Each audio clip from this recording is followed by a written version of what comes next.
Masters ఈరోజు మనం చెప్పుకోబోయేది లోభం గురించి. అర్షడ్ వర్గాల కాన్సెప్ట్స్ అన్నీ తెలుసుకుంటున్నాం కాబట్టి, ఈరోజు అర్షడ్ వర్గాల్లో మనం చెప్పుకోబోయేది లోభం. లోభం అంటే ఏంటి? ఒక లోభి, ఒక మనిషిని లోభి అన్నాము అంటే, అతను చాలా సెల్ఫిష్ పర్సన్ అనమాట. సెల్ఫిష్ ఎలా అంటే, ఇంకా అన్నీ నాకే కావాలి. అంత పర్ఫెక్ట్‌గా నాకే ఉండాలి. రూపాయి ఒకళ్ళకి పెట్టే ఉద్దేశం ఉండదు. అలానే చాలా పిసినారితనంలో ఎక్స్‌ట్రీమ్ అనుకోండి. దాన్ని మనము అర్షడ్ వర్గాలు అంటాం. అందులో లోభం. పిసినారితనంలో ఎక్స్‌ట్రీమ్ ఇస్ లోభం. ఏ ఎమోషన్ అయినా ఎక్స్‌ట్రీమ్‌గా వెళ్ళిందనుకోండి, దాన్ని అర్షడ్ వర్గాలు అంటాం. అంటే కోపం క్రోధంగా మారినా, ప్రేమ కామంగా మారినా, ఇష్టం మోహంగా మారినా, ఇవన్నీ కూడా ఎక్స్‌ట్రీమ్ ఇంకా సైకోపాత్‌లాగా అవ్వడం అనమాట. అంటే ఇక మితిమీరిన ప్రేమ. అవన్నీ కూడా మంచివి గాదు. అవన్నీ గూడా ఎమోషన్స్ అనేవి ఒక లెవెల్‌లో బ్యాలెన్స్‌డ్‌గా ఉంటే ఓకే గానీ, లేకపోతే అసలవి మన ఉన్నత స్థితిని తీసుకెళ్ళనివ్వదు. బ్లాకేజెస్ అనమాట ఇవన్నీ. అందుకని అర్షడ్ వర్గాల్ని క్లియర్ జేసుకోవడం చాలా ఇంపార్టెంట్. అయితే ఈరోజు మనం చెప్పుకోబోయే టాపిక్ లోభం. లోభంలో ఏంటంటే ఈ పలానా వ్యక్తి, ఒక వ్యక్తి లోభిగా ఉన్నాడు అంటే అతనితో పాటు ఆ చుట్టుపక్కన వాళ్ళు చాలామంది చాలా బాధపడతారు. చాలా సఫర్ అవుతారు. వాళ్ళ జీవితం అంతా నాశనం అయినట్టు ఒక లోభితో ఉన్నప్పుడు. అందుకనే మనలో కొంచెం లోభం ఉన్నా, కొంచెం క్యారెక్టరిస్టిక్స్ ఆఫ్ లోభం ఉన్నా అది క్లియర్ చేసుకోవాలి. అలానే మనం ఒకళ్ళ పక్కన చుట్టుపక్కన వాళ్ళతో ఉంటే అదొక సొల్యూషన్ గూడా మనం తెలుసుకోవాలి. సో, ఈరోజు కథ చెప్పుకొని దాని తర్వాత లోభం గురించి మాట్లాడుకుందాం. అయితే ఒక ఊర్లో ఒక భార్యాభర్త ఉండేవారు. ఆ భార్య ఉన్నత కుటుంబం నుంచొచ్చిన ఆవిడ. అంటే ఉన్నత కుటుంబం అంటే డబ్బుండి ఉన్నత కుటుంబం కాదు. స్వేచ్ఛగా ఉన్నత కుటుంబం. అంటే చక్కగా తినడానికి సరిగ్గా సరిపోయేంత తిండుండేది. కట్టుకోవడానికి మంచి బట్టలు. కొంతమంది ఎంత డబ్బులున్నా పిచ్చి బట్టలేసుకుంటారు. డబ్బులు ఖర్చు పెట్టరు.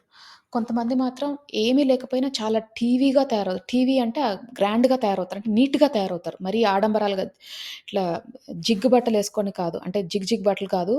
ఆహ్, స్ సిల్కీ బట్టలు అట్లాంటివి గాదు. మంచిగా ఠీవీగా తయారవుతారు. అంటే చక్కగా నీట్‌గా తయారవుతారనమాట. అట్లా ఈ అమ్మాయి మంచి అలాంటి ఉన్నత స్థితి నుంచి కుటుంబం నుంచొచ్చిన అమ్మాయి. అబ్బాయి మాత్రం పరమలోభి. లోభిలోనే ఇంక ఎక్స్‌ట్రీమ్ అనుకోండి. ఇంకా ఎక్స్‌ట్రీమ్ అసలు. అన్నం తినేటప్పుడు మెతుకులు ఇన్ని మెతుకులిచ్చి ఇంతే తినమంటాడు. పిల్లలొద్దు. ఎందుకంటే పిల్లలు పుడితే ఖర్చని. పిల్లలు పుడితే బాధ్యతని ఇ ఇ ఇ వాళ్ళకి సరిగ్గా చేయలేనేమో అని భయమొకటి. డబ్బులుండి గూడా నేను ఖర్చు పెట్టాలి పిల్లలకెందుకు దండగా ఏం అవసరం లేదు. వాళ్ళకన్ని ఖర్చులే అని చెప్పి పిల్లలొద్దనుకునే రకం. బట్టలు కొనుక్కోడు, బట్టలు కొనడు పెళ్ళానికి. ఇంకా గోల్డయితే ఆహ్, ఇంకా దాని గురించి మాట్లాడాల్సిన అవసరమే లేదు. చాలా పరమ పినాస్‌గా బ్రతకాలి ఇంట్లో. ఈ అమ్మాయి పుట్టింటి నుంచి తెచ్చుకున్న చీరలు మాత్రమే కట్టుకునేది. మిగతావేవి అంటే ఇంక మిగతా ఆప్షనే లేదు. ఇంక గోల్డ్ అయితే అసలు దాని గురించి మాట్లాడాల్సిన అవసరమే లేదు. ఈ అమ్మాయికి కూడా కోరికలుంటాయి కదా! పెళ్లి చేసుకొనొచ్చింది. కొంచెం ఉండాలి అని, కొంచెం మంచిగా ఉండాలి, భర్తతో తిరగాలని ఏది చేయనిచ్చేవాడు కాదు. ఫస్ట్ 1, 2 డేస్‌లోనే 1, 2 డేస్, 1, 2 మంత్స్‌లోనే తెలిసిపోయింది అతని గురించి. ఇంత పరమలోభి అని. చాలా దీనమైన స్థితిలో ఉండేది. బాధపడుతూ, దుఃఖంతో ఉండేది. తనకొక అక్క, ఒక చెల్లి. వాళ్ళిద్దరూ మంచి కుటుంబాలకెళ్లారు. వాళ్ళు ఉన్నత పరులే అండ్ వాళ్ళు మంచి బుద్ధులున్నవాళ్ళు ఆ భర్తలు. ఈ అమ్మాయి ఒక్కర్తే చాలా ఇబ్బందుల్లో ఉంది. అయితే ఆళ్ళిద్దరూ ఉన్నారు గదా! అక్క చెల్లెలు వాళ్ళెప్పుడూ తినని ఏదో ఒకటి అలా ఇస్తూ ఉంటారనమాట సామాన్లు. అంటే హెల్ప్ చేస్తూ ఉంటారు తెలిసి తెలియకుండా. ఇది చేశామని, అది చేశామని, పూజ చేశామని, ప్రసాదం తీసుకొచ్చేవారు. ఆయన ఎట్లైనా పెట్టడం తెలుసు. అట్లా.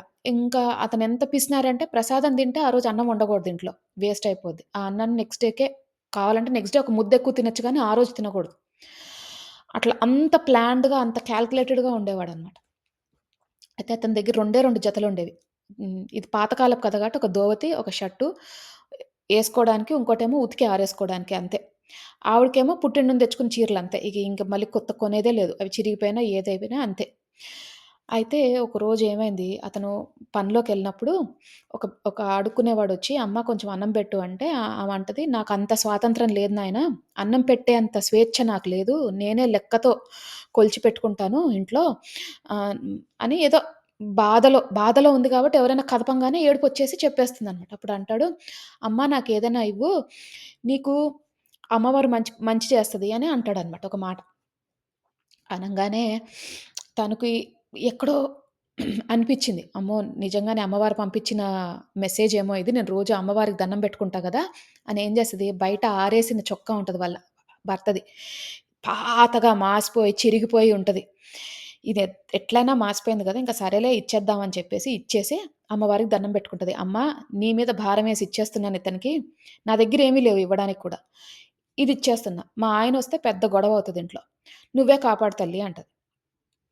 అనంగానే అనుకోకుండా ఒక అరగంటలోనో, గంటలోనో వాళ్ళ అక్కొస్తది. అక్క పక్క ఊర్లలోనే ఉంటారు అక్క, చెల్లి గూడా. వచ్చి అంటది, "నేను ఇవాళ పూజ చేసుకున్నాను. నా వ్రతం అయిపోయింది. నేను 8 వారాల వ్రతం నోముకున్నాను. అయిపోయింది. ముత్తైదుకి బట్టలు పెట్టాలి, ప్రసాదం ఇవ్వాలి. అందుకనే పలహారాలు అన్నీ తీసుకొచ్చింది ప్రసాదం." తెలుసు చెల్లి బాధపడుతుందని కొన్ని ఎక్కువే తీసుకొచ్చిందనమాట. తీసుకొచ్చి చీరలు, తనకో చీర, వాళ్ళ భర్తకి ఒక మంచి జత బట్టలు, తర్వాత చిన్న దుద్దులు, చెవికి పెట్టుకునే బంగారు దుద్దులుంటాయి గదా! అట్లాంటి దుద్దులు తీసుకొచ్చి ఇచ్చింది. ఎంతో సంబరపడిపోయింది ఈ అమ్మాయి. అంటే అక్క తెచ్చిచ్చింది. ఇతనేమి అనలేడు. తీసుకుంటాడు. ఏమనలేడు. తర్వాత అమ్మవారి దయ అని అనుకుంది. ఎలాగో చెప్పాడు కదా! మరి అతను. అడుక్కునేవాడన్నాడు అమ్మవారి దయ అని అనుకుంది. అనుకోని ఆనందంగా ఉంది. సరేలే ఆ చొక్కా పోతే పోయింది. మా ఆయనకు ఇంకోటొచ్చింది. కనీసం గొడవ ఆగుతది అని అనుకుంది. అనుకోంగానే రెండోసారి ఒక 2 గంటల్లో 2, 3 గంటల్లో మధ్యాహ్నం టైం కల్లా చెల్లొచ్చింది.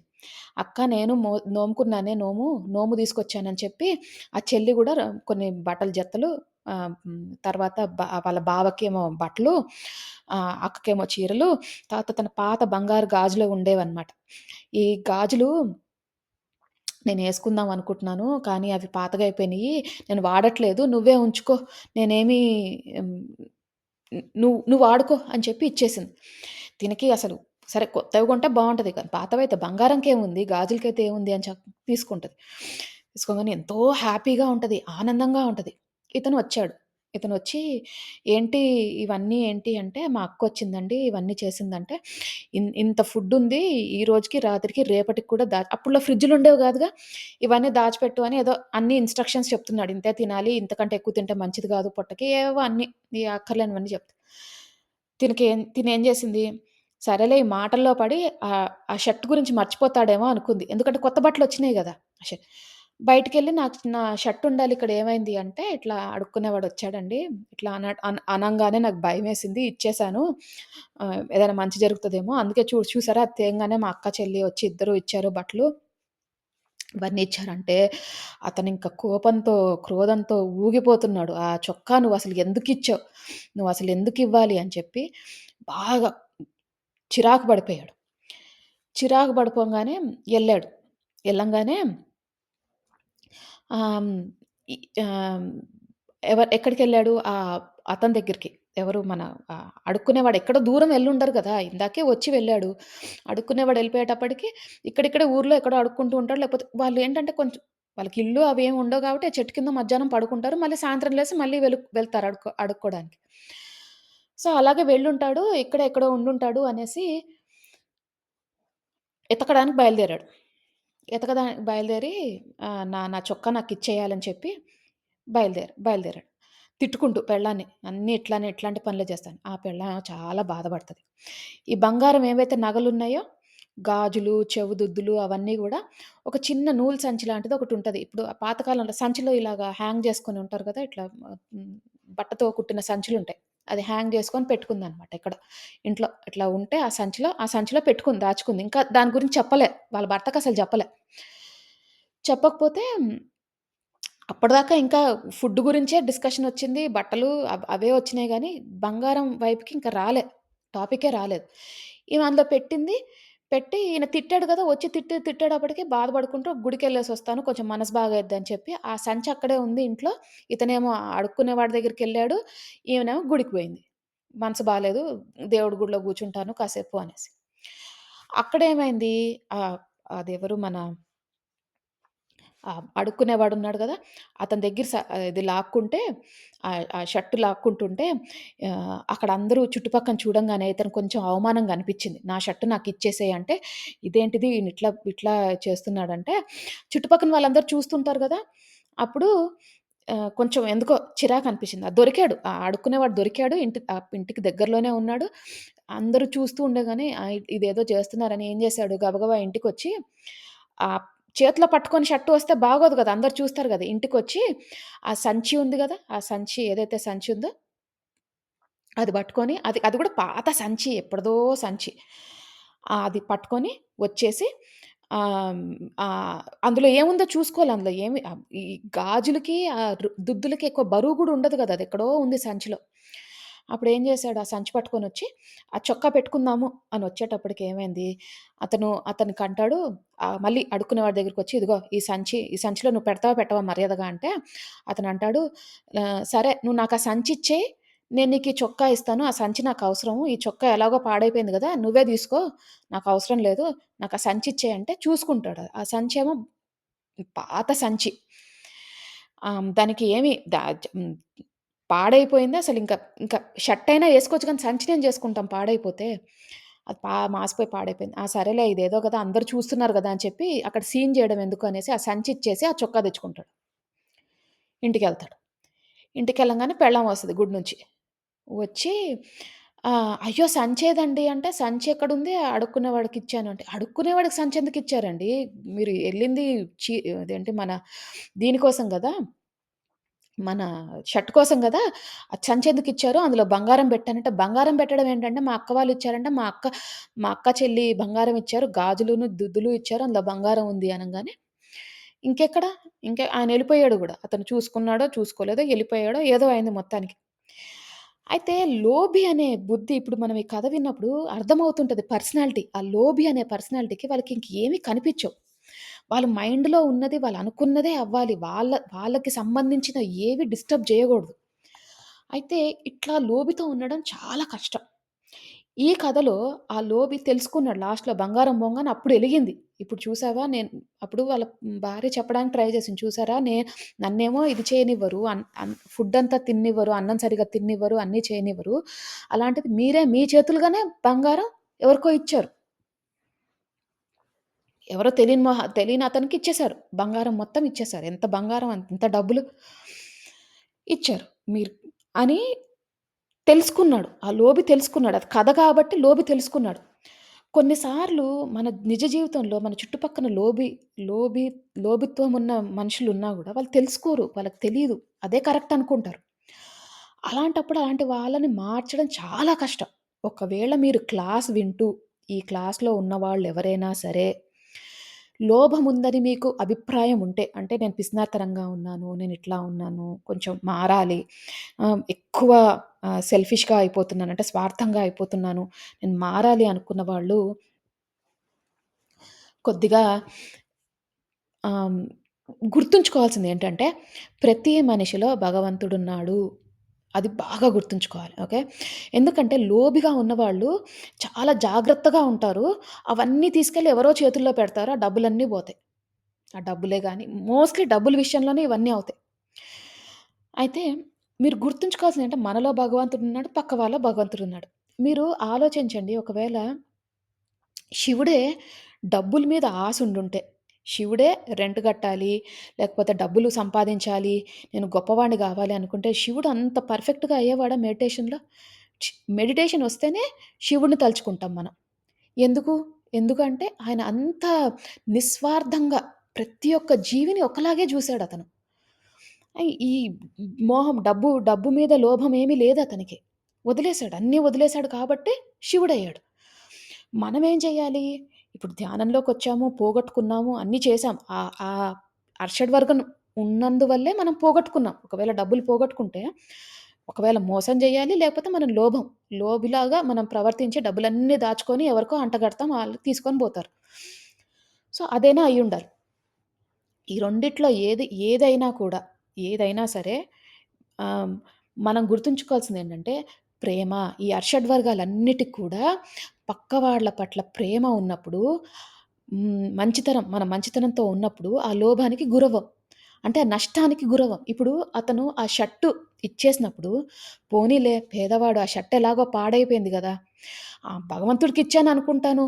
సరే భగవంతుడు తీసుకున్నాడనుకుంటానని ఒక్క మాట ప్రేమగా ఒక్క మాట అనుకోనుంటే, ఆ షర్టు వెనక పోయేవాడు గాదు. ఆ సంచి పోయేది గాదు.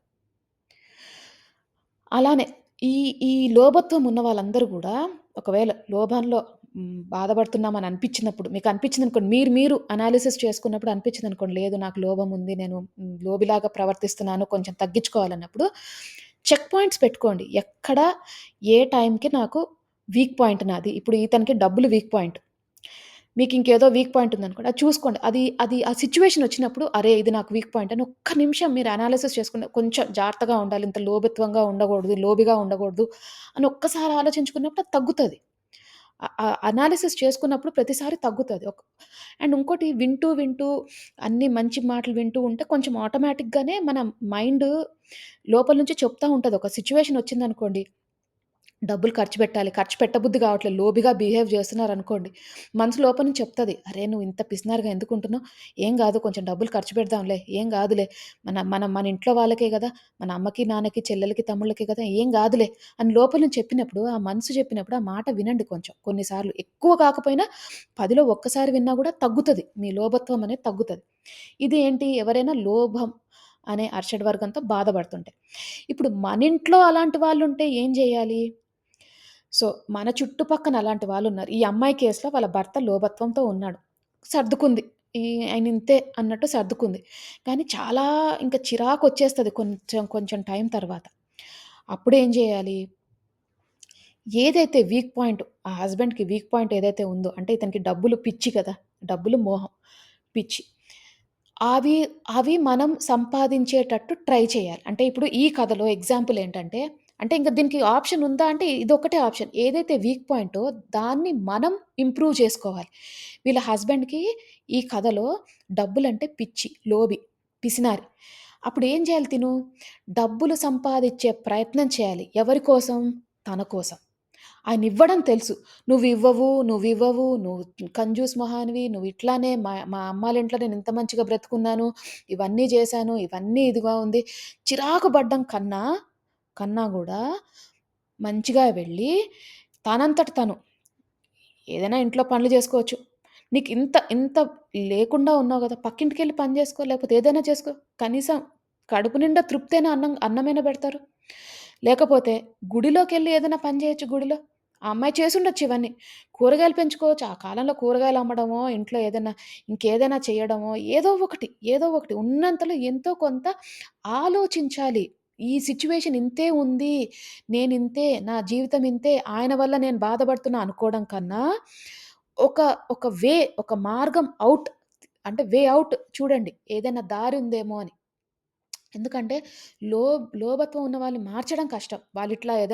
వాళ్ళకేదైనా సిట్యుయేషనొచ్చి ఏదైనా వాళ్ళ డబ్బులన్నీ పోతే గాని, లేదంటే ఇట్లా మెడిటేషన్ క్లాసుల్లో విని, సత్సంగాల్లో విని కొంచెం ఏదైనా మార్పొస్తే గాని, వాళ్ళంతట వాళ్ళు మారితే గాని, మనం జెప్తే వాళ్ళు మారరు. అసలు ఎప్పటికీ మారరు. ఈ అర్షడ్ వర్గాలు ఉన్న వాళ్ళు ఎవరైనా సరే, మనం నీకు అర్షడ్ వర్గాలున్నాయి, నువ్వివన్నీ ఇట్లా బిహేవ్ చేస్తున్నావు, మారు అంటే మారరు. ఎవ్వరూ మారరు. ఈ ఈ కథలన్నిట్లో కూడా అదే కాన్సెప్ట్. సో, అందుకనే లోభత్వం ఉంటే ఒకవేళ ఎవరికైనా మీ చుట్టుపక్కన వాళ్ళకుంటే, దాన్ని ఆ వీక్ పాయింట్‌నేదో ఫస్ట్ అనాలిసిస్ చేసుకొని, దానికి మీరు యాడ్ జేసుకోండి. అంటే యాడ్ జేయడం అంటే ఇప్పుడు డబ్బులు ఇవ్వడనుకోండి, మీరు సంపాదించే ప్రయత్నం చేయండి. ఒకవేళ వాళ్ళకొక మనిషి ఇష్టం లేదనుకోండి, ఏదో వాళ్ళ స్వార్థంగా చూసుకొని వాళ్ళతో మాట్లాడదు. మీరు తగ్గించుకోండి మాట్లాడడం. ఏం జేస్తారు? ఒకవేళ వాళ్ళు మీకు ఇంపార్టెంట్ వ్యక్తి అనుకోండి, తెలియకుండా మాట్లాడండి. చెప్పండి. ఏం పర్లేదు వాళ్ళకి చెప్పండి. ఇట్లా, ఇట్లా మా ఆయనకు కొంచెం నచ్చట్లేదు. ఆయన స్వార్థంగా ఆలోచిస్తున్నారు అని మొహమాటం లేకుండా చెప్పండి. ఇట్లా పరిస్థితులు నిజంగా మంచి మనుషులైతే అర్థం చేసుకుంటారు మీ పరిస్థితిని. సో, అట్లా బ్రతకడం చాలా కష్టం. అట్లా అని సర్దుకొని బ్రతకమనట్లే. ఇంక కొన్ని సార్లు బ్యాలెన్స్ లేకపోతే ఆ రిలేషన్‌షిప్ నుంచి బయటికొచ్చేయడమే మంచిది. కొంతమంది భరించలేం. కొంతమంది లోభత్వాన్ని మనం భరించలేం. అలాంటప్పుడు బయటకొచ్చేయడమే మంచిది. ఒకవేళ ఇంక అన్నీ ట్రై చేశారు, మీరింక ఉండలేకపోతున్నారు అంటే అట్లా ఉండాల్సిన అవసరమేం లేదు. వచ్చేయొచ్చు.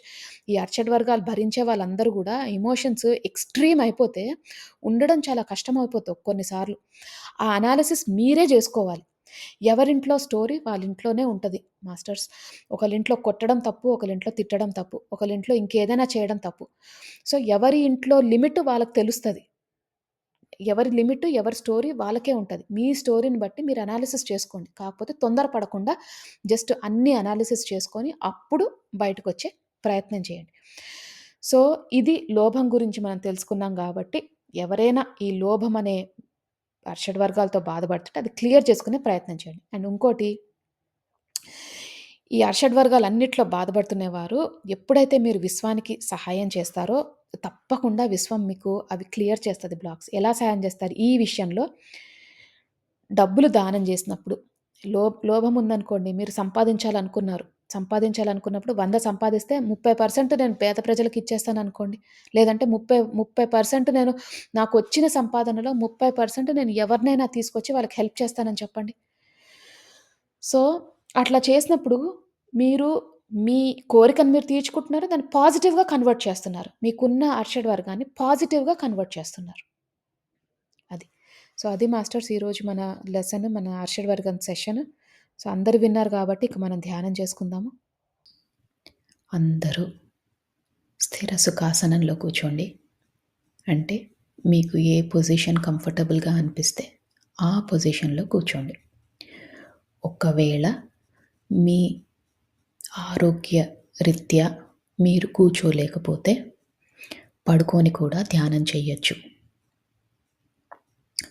కూర్చున్నప్పుడు మీరు వెన్నుముక్క స్ట్రెయిట్‌గా ఉండేటట్టు చూడండి. తల నిటారుగా పెట్టండి. వేలల్లో వేలు పెట్టుకోండి. కళ్ళు 2 మూసుకోండి. అలాగే పడుకొని ధ్యానం చేసేవారు కాలు మీద కాళ్ళు పెట్టుకొని, వేలల్లో వేలు పెట్టుకొని, కళ్ళు 2 మూసుకోండి.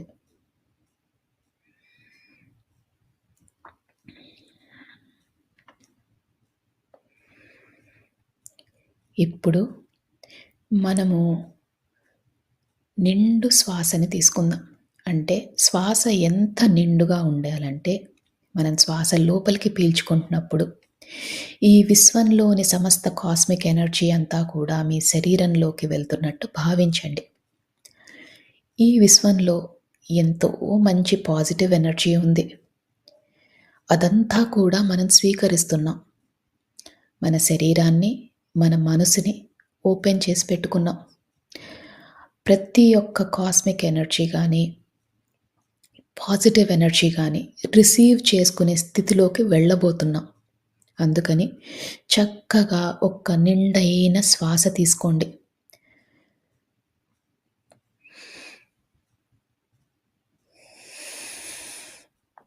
ఆ శ్వాసని వదిలేసేటప్పుడు మనలోని సరికాని ఆలోచనలు, చికాకులు, టెన్షన్లు ఏవైనా ఉంటే అవన్నీ తొలగించుకునే ప్రయత్నం చేయండి. ఈ నిండైన శ్వాస తీసుకున్నప్పుడు మీ ఊపిరితిత్తులు నిండుగా అనిపిస్తాయి. అలాగే ఆ శ్వాసని వదిలేసేటప్పుడు చాలా తేలికైపోతాయి. దీన్ని గమనించండి. ఇలానే ఒక 5 సార్లు నిండైన శ్వాస తీసుకొని వదిలేసే ప్రయత్నం చేయండి.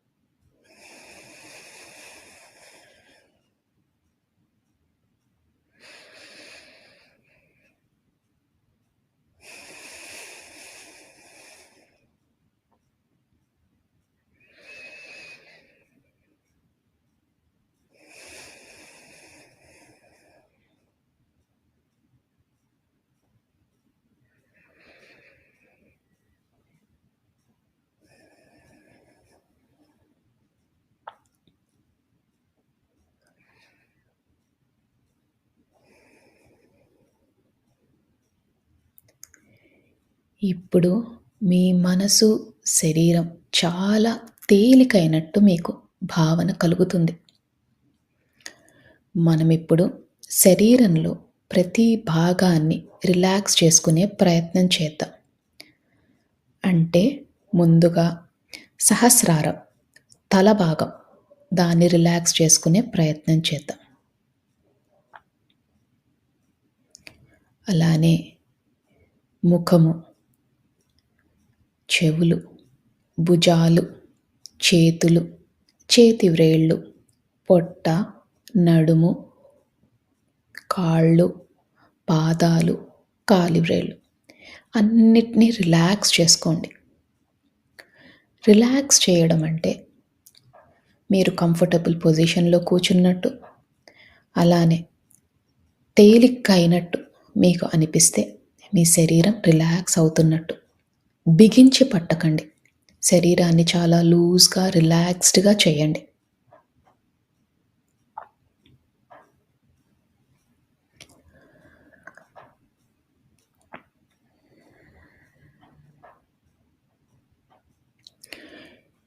ఇప్పుడు మీ శరీరం అంతా రిలాక్స్ అయింది. మీ మనసు కూడా చాలా తేలిక అయ్యింది. ఇక అతి ముఖ్యమైన విషయం, మీరు ఎలాంటి సమస్యతో బాధపడుతున్నా, ఎలాంటి స్థితిలో ఉన్నా, ఇదంతా తాత్కాలికమని మాత్రమే గుర్తించండి. ఎందుకంటే ఏ సమస్యకైనా ఒక సమాధానం ఉంటుంది. దాని దొరికే ప్రయత్నమే, దాన్ని కనుక్కునే ప్రయత్నమే ఈరోజు మనం చేసే ఈ ధ్యానం. అందుకని శరీరం అంతా రిలాక్స్ చేస్తున్నాం, మనసుని రిలాక్స్ చేస్తున్నాం. ఎలాంటి పరిస్థితులైనా కూడా ఒక అరగంట పాటు మనం అది పక్కన పెడుతున్నాం అంటే దాన్ని మర్చిపోయే ప్రయత్నం చేస్తున్నాం. మరి ఇది మర్చిపోవాలంటే మనకి ఆ భగవంతుని శక్తి కావాలి. మీ ఇష్టదైవమైన ఎవరైనా మీ ఇష్టదైవం ఉంటే ఆ ఇష్టదైవాన్ని మనస్ఫూర్తిగా నమస్కరించుకోండి. అలానే ఒకవేళ మీకు ఇష్టదైవం లేకపోయినా, భగవంతుడి పైన నమ్మకం లేకపోయినా, ఈ విశ్వంలోని ఉన్న కాస్మిక్ ఎనర్జీ, ఆ పాజిటివ్ ఎనర్జీ ఏదైతే మనల్ని నడిపిస్తుందో దాన్ని నమస్కరించుకొని, కృతజ్ఞతలు తెలియజేసుకొని మనతో పాటు ధ్యానం చేయడానికి ఆహ్వానించండి. మీ ఇష్టదైవాన్నైనా, ఈ పాజిటివ్ ఎనర్జీనైనా మనతో పాటు ధ్యానం చేసే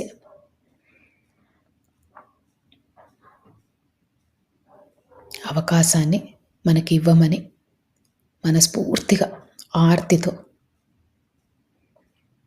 చెప్పుకోండి.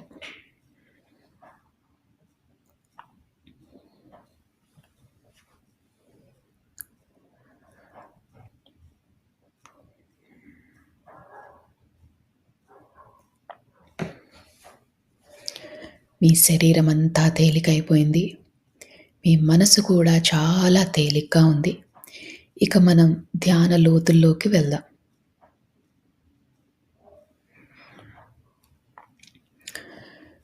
మీకు కనుబొమ్మల మధ్యన బొట్టు పెట్టుకునే దగ్గర రకరకాల రంగులు కనిపిస్తాయి. కొన్నిసార్లు విజన్స్ కానీ, కాంతులు కానీ కనిపిస్తాయి. దాన్ని థర్డ్ ఐ లొకేషన్ అంటారు. ఈ ధ్యానం మొత్తంలో కూడా ఆ లొకేషన్లో అంటే మీ కనుబొమ్మల మధ్యన దృష్టి పెట్టేలాగా, దాని మీద ఫోకస్ పెట్టేలాగా చూసుకోండి. మీకు ఎప్పుడు ఆలోచనలు వచ్చినా నెమ్మదిగా శ్వాస మీదికి ధ్యాస మరల్చండి. ఆలోచనలు వస్తూ ఉంటాయి, అది చాలా సహజం. ఆలోచనలు వచ్చినప్పుడల్లా నెమ్మదిగా శ్వాస లోపలికి ఎలా వెళ్తుంది, ఎలా బయటికి వస్తుంది అని గమనించండి.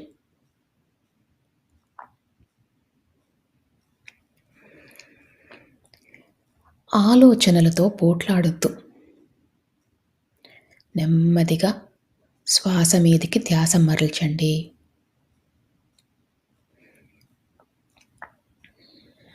ఈ ప్రక్రియలో, ఈ ధ్యాన ప్రక్రియలో చాలాసార్లు ఆలోచనలు వచ్చే అవకాశం ఉంది.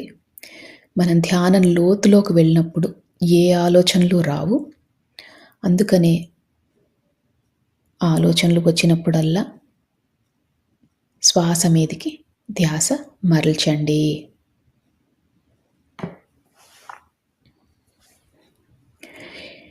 మనం ధ్యాన లోతుల్లోకి వెళ్ళబోతున్నాము. ఇక ఒక్క 3 సార్లు మళ్ళీ మంచి నిండైన శ్వాస తీసుకొని వదిలేయండి. శ్వాస తీసుకుంటున్నప్పుడు మీతో పాటు ఉన్న భగవంతుని శక్తి కూడా మీ దగ్గరికి వస్తున్నట్టు, అలానే ఈ విశ్వంలోని కాస్మిక్ ఎనర్జీ శక్తి అంతా కూడా మీ శరీరంలోకి వెళ్తున్నట్టు భావించండి. ఈసారి ఆ శక్తి రెండింతలయ్యింది. ఎంతో అద్భుతమైన ఈ శక్తిని మనం స్వీకరిస్తున్నాం. అందుకని శ్వాస లోపలికి వెళ్ళేటప్పుడు చక్కగా నిండుగా మీ ఊపిరితిత్తులన్నీ కూడా నిండుగా అయ్యేటట్టు భావించి ఆ శ్వాసని తీసుకొని మళ్ళీ వదిలేయండి. ఇలా 3 సార్లు చెయ్యండి.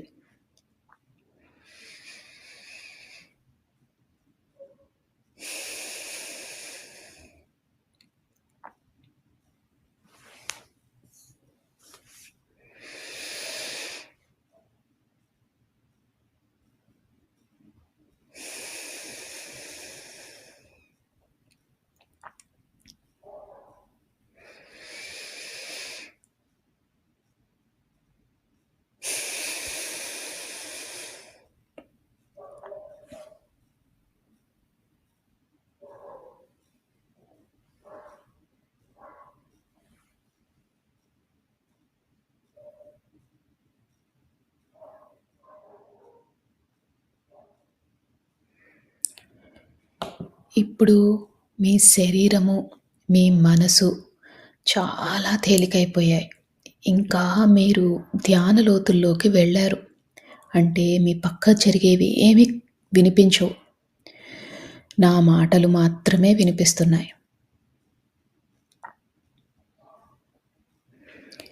ఆ కనుబొమ్మల మధ్యన ఉన్న ఆ ప్రదేశాన్ని, అంటే థర్డ్ ఐ లొకేషన్‌ని బాగా ఫోకస్‌లో పెట్టండి. ఒక్కోసారి మీకు ఆ థర్డ్ ఐ లొకేషన్‌లో కొంచెం భారంగా అనిపించినా, నొప్పిగా అనిపించినా అది చాలా సహజం.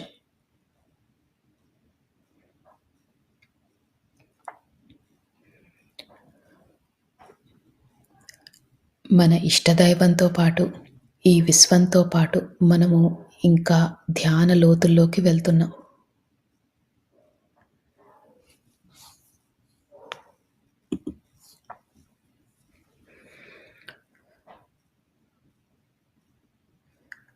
ఈ ధ్యాన లోతుల్లోకి వెళ్ళేటప్పుడు మీరు గమనించాల్సిన విషయం, మీ శరీరమంతా చాలా తేలికైపోయింది.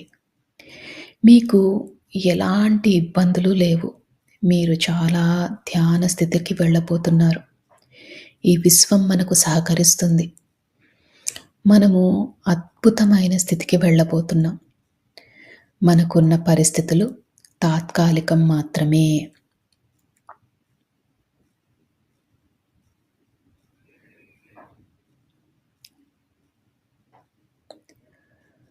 మనము ఈ జీవితానికి, ఈ విశ్వానికి, మన ప్రయాణానికి, ఈ జీవన ప్రయాణానికి కృతజ్ఞతలు తెలియజేసుకోవాలి. ఎందుకంటే ఎంతో అదృష్టం ఉంటే మనం ఈ ధ్యాన మార్గంలోకి వచ్చాము. జ్ఞానాన్ని తెలుసుకుంటున్నాము. అందుకని మనము మనస్ఫూర్తిగా ఒకసారి కృతజ్ఞతలు కూడా తెలియజేసుకుందాం.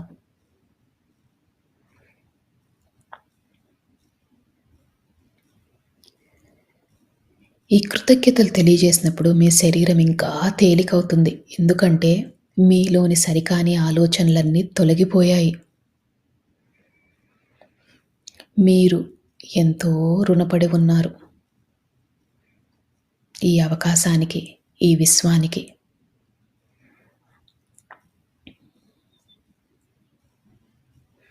మనసుని బాగా తేలిక చేసుకోండి. అదే స్థితిలో ఉండండి.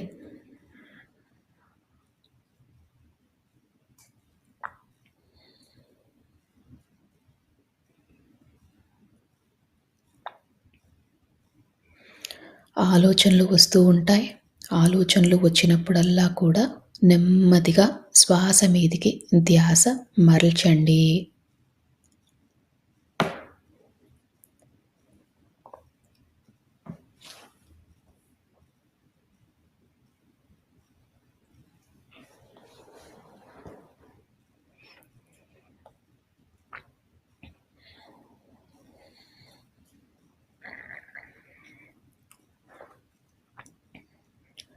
మనము మానవ జన్మ ఎత్తిందే కర్మలు తీర్చుకోవడాని కోసం.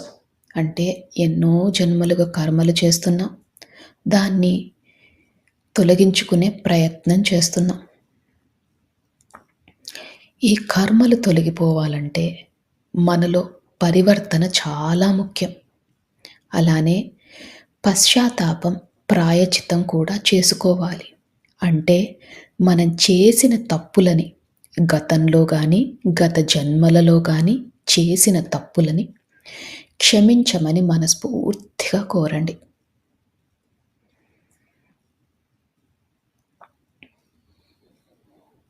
అలానే పరివర్తనలో ఉంటాము అని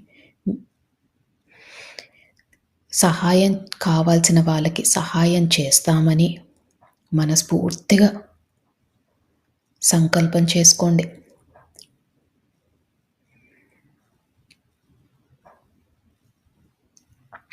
మా వద్దకు సహాయం కోరి వచ్చిన వారికి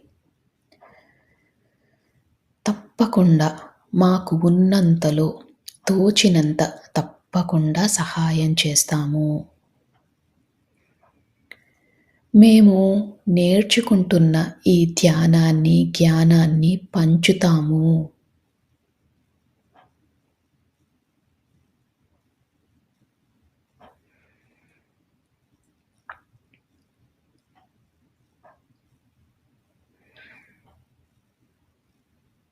ప్రతి జీవాత్మకు కూడా మా వల్లే సుఖంగా బ్రతికే హక్కు ఉందని తెలుసుకున్నాము.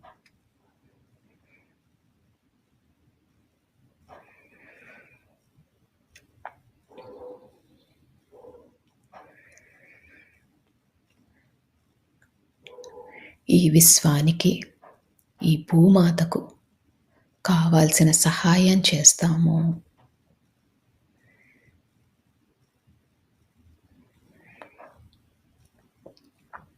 ఈ సంకల్పాలు మనం చెప్పుకున్నప్పుడు మీ శరీరం ఇంకా తేలికవుతుంది.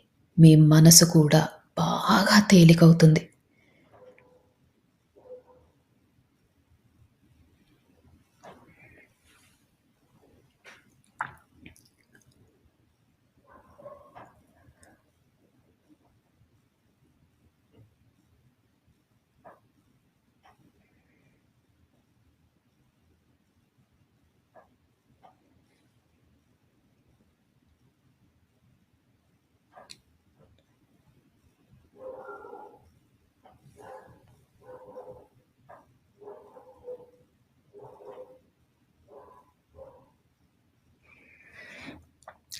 ఈ సంకల్పం చెప్పుకున్నప్పుడు మీ శరీరం చాలా తేలికైంది. ఇంకా లోతులోకి వెళ్ళే ప్రయత్నం చేయండి.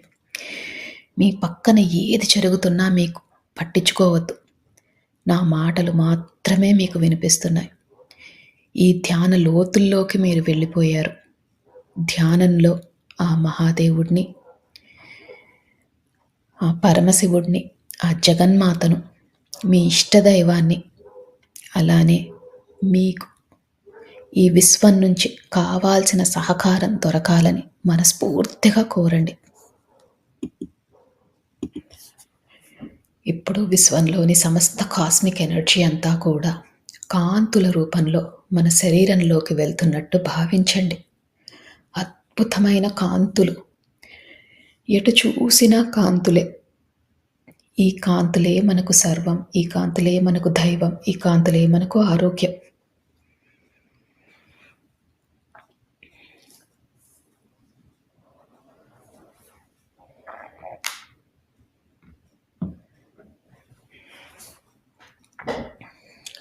ఈ అద్భుతమైన కాంతుల వల్ల మన శరీరం చాలా ఆరోగ్యంగా ఉంటున్నట్టు భావించండి. అలానే ఈ ధ్యానం చేసినందువల్ల మనలోని సరికాని ఆలోచనలు అన్నీ తొలగిపోతున్నట్టు భావించండి.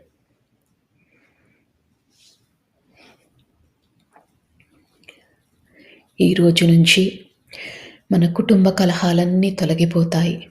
మన ఆర్థిక స్థితి మెరుగుపడుతుంది. మనం పడుతున్న మానసిక వ్యధ తొలగిపోతుంది. మన ఆరోగ్యం మెరుగుపడుతుంది.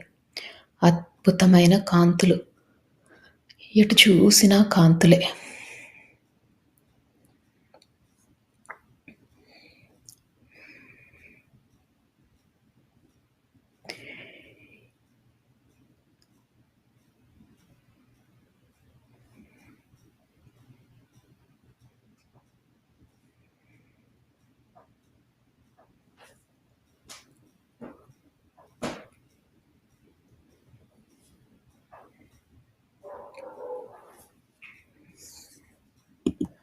ఇంకా ఇంకా ధ్యాన లోతుల్లోకి వెళ్తున్నారు. అద్భుతమైన స్థితి. శరీరము, మనసు అన్నీ తేలికైపోయాయి.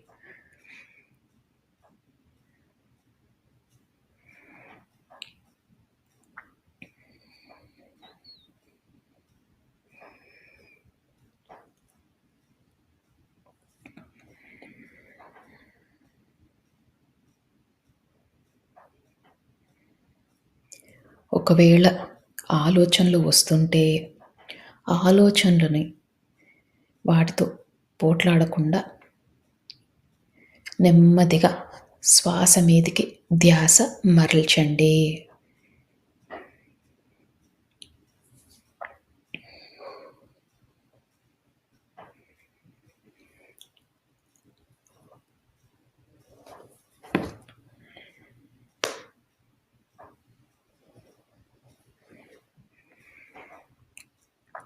ఇంకా ఇంకా ధ్యాన లోతుల్లోకి వెళ్తున్నారు.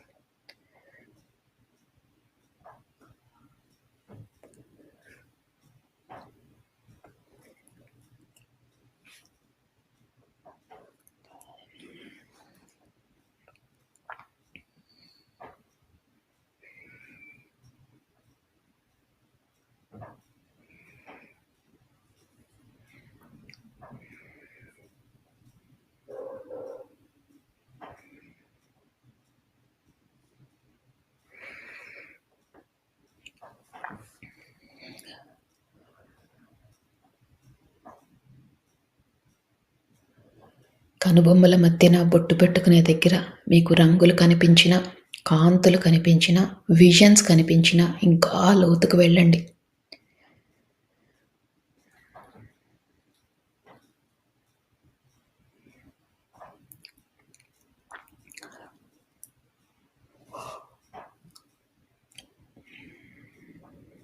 అద్భుతమైన ధ్యాన స్థితిలో ఉన్నారు. సంకల్పాలు చెప్పుకున్నాం. పశ్చాత్తాపంలో ఉంటామని, ప్రాయశ్చిత్తం చేసుకుంటామని, పరివర్తనలో ఉంటామని మనము విశ్వానికి మాట ఇచ్చాం.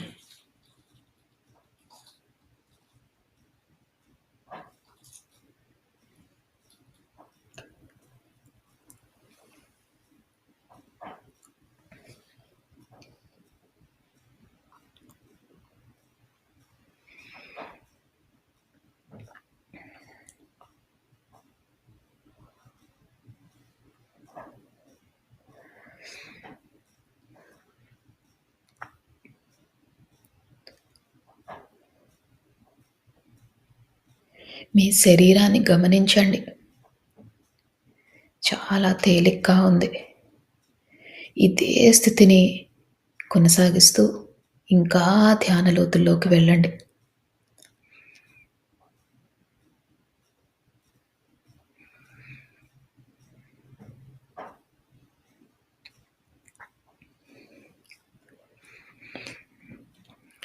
ఇప్పుడు మీరు ఈ జన్మలో ఎవరినైనా మీరు బాధ పెట్టి ఉంటే మనస్ఫూర్తిగా వాళ్ళకి క్షమాపణలు తెలియజేసుకోండి. అజ్ఞానంతో, అహంకారంతో వాళ్ళని బాధ పెట్టాము అని మనస్ఫూర్తిగా వాళ్ళని క్షమించమని కోరండి.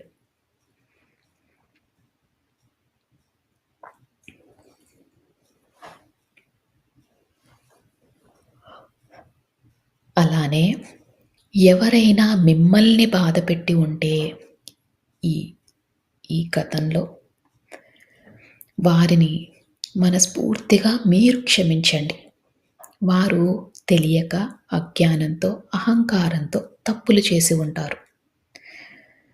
అందుకని మీకు వారిపైన ఎలాంటి కోపమున్నా, ద్వేషమున్నా అవన్నీ తొలగించుకోండి.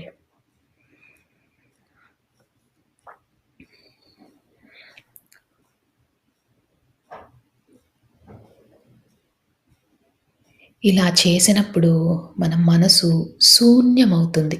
మనసు శూన్యమైనప్పుడే ఈ విశ్వంతో అనుసంధానం అవ్వగలం. మీ ఇష్టదైవంతో అనుసంధానం అవ్వగలం. అందుకని ఎవరిపైనైనా కోపం గాని, ద్వేషం గాని ఉంటే అవన్నీ తొలగించుకోండి. శూన్య స్థితికి చేరుకోండి.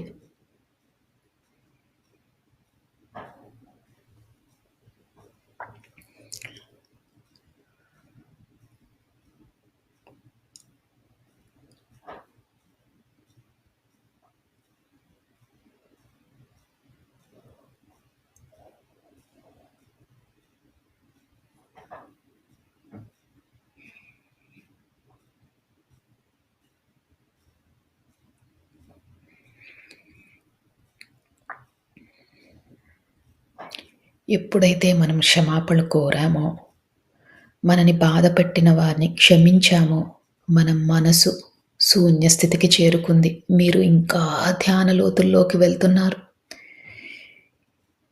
ఆ విశ్వంతో అనుసంధానం అవుతున్నారు.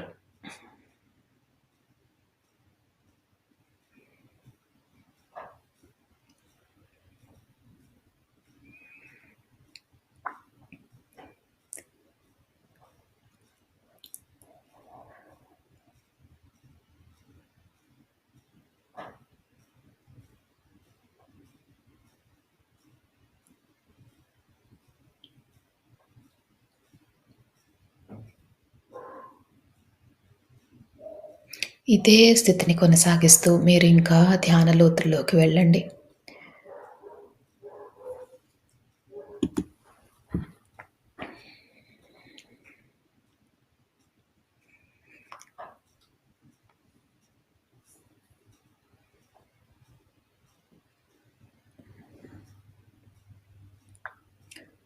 అద్భుతమైన ధ్యాన స్థితిలో ఉన్నారు.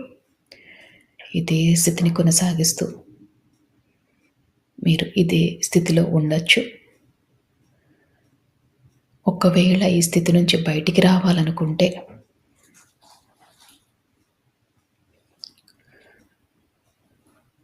మీ శరీరాన్ని కొద్దిగా కదపండి.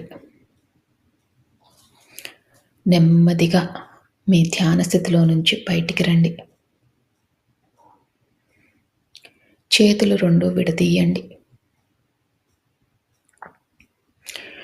కళ్ళ మీద పెట్టుకోండి. మీతో పాటు ధ్యానం చేసిన వారందరికీ కూడా మనస్ఫూర్తిగా కృతజ్ఞతలు తెలియజేసుకోండి. ఈ విశ్వానికి కృతజ్ఞతలు తెలియజేసుకోండి.